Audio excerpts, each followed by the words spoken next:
Hola, en este video voy a presentar las conclusiones principales del análisis del caso Olivera Fuentes versus el Perú. Una sentencia emblemática de la Corte Interamericana de Derechos Humanos. Este caso aborda temas fundamentales como la discriminación, esencialmente por la orientación sexual, el acceso a la justicia y el rol que desempeña nuestro sistema interamericano cuando los mecanismos internos fallan. Acompáñame a ver o a revisar los puntos más importantes que deja esta decisión.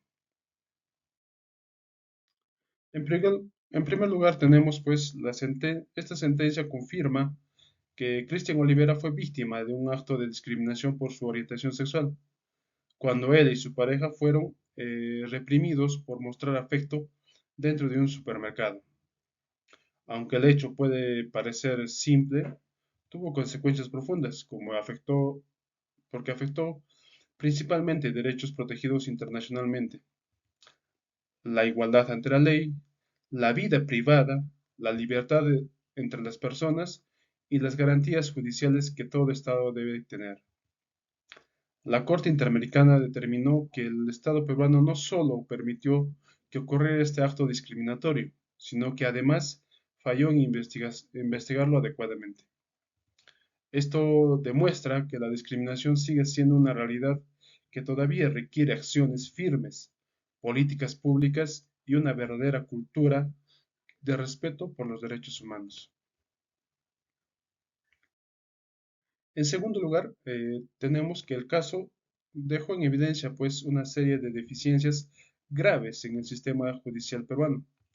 Durante años, las autoridades exigieron a la víctima una carga de prueba prácticamente imposible de cumplir, sin aplicar estándares modernos como la carga dinámica de la prueba en casos de discriminación.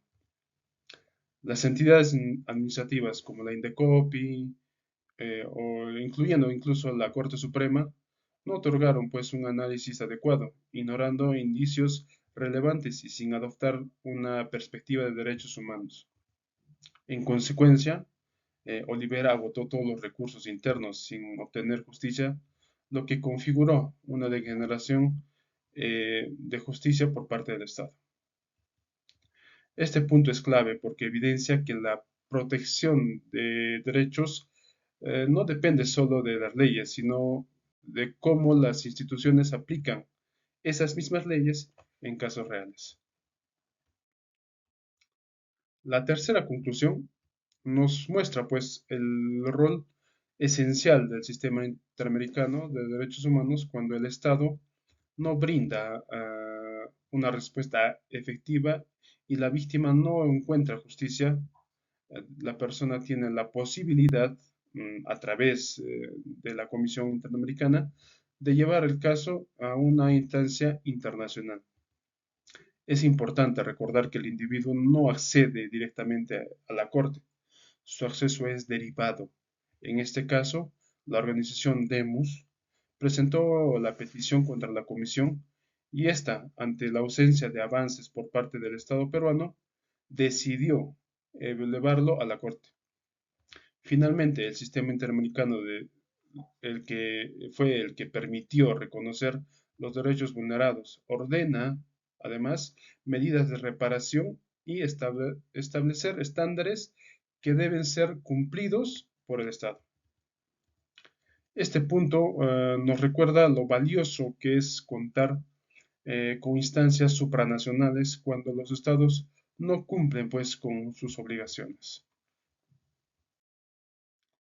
La cuarta conclusión y tal vez la más trascendente es pues este caso establece nuevos estándares de protección para personas que pertenecen a la comunidad LGBTIQ+, y para situaciones de discriminación cometidas por particulares. La Corte determinó que los estados no solo deben respetar los derechos humanos, sino también prevenir, supervisar y, en cierta forma, sancionar actos discriminatorios cometidos por agentes públicos o privados, incluidos también los comercios y empresas. Además, la sentencia se apoya en fuentes como los principios de Yakarta o los principios rectores de las Naciones Unidas, netamente entre empresas y derechos humanos, y la jurisprudencia comparada con el Tribunal Europeo.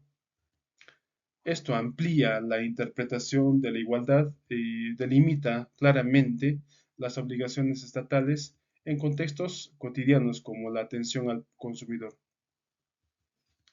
Gracias a este caso, ahora existe un estándar más alto para evaluar la responsabilidad de los estados frente a situaciones de discriminación. Pues, en conclusión, el caso Olivera Fuentes versus el Perú es pues, mucho más que un conflicto entre un consumidor y un establecimiento como lo es, ¿no? El supermercado. Es un precedente histórico para la protección de las personas de la comunidad LGTBI y en el Perú y en todas las regiones, o sea, no solamente en nuestro país. Nos recuerda que la igualdad no es solo un principio, sino una obligación jurídica, que el acceso a la justicia debe ser real y no solo formal, y que el sistema interamericano sigue siendo una herramienta indispensable para la defensa de los derechos humanos. Gracias por ver este video y asimismo por su atención.